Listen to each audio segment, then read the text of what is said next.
ఈరోజు ఈ వీడియోలో శ్రీకృష్ణుని దీవించిన బ్రాహ్మణుడు ఎవరు ఆ విషయాలు తెలుసుకుందామండి.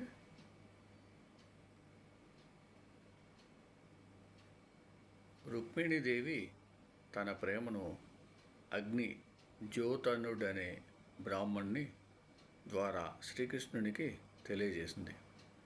ఆ బ్రాహ్మణుడు ద్వారకా నగరంలోకి చేరి తన రాక గురించి తెలియజేసి శ్రీకృష్ణ భవనంలో ప్రవేశించాడు.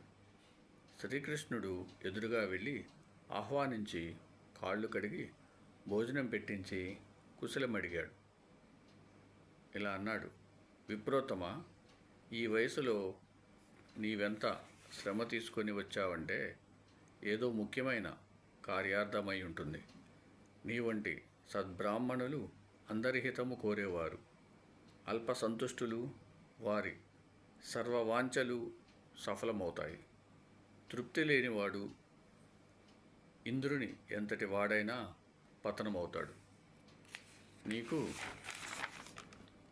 నమస్కారం అనగానే శీఘ్రమే కళ్యాణ ప్రాప్తిరస్తు అని దీవించాడు.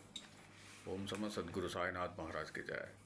ఓం సమత్ సద్గురు భరద్వాజ్ మహారాజ్ కి జయ. ఓం నమో వాసుదేవాయ నమః.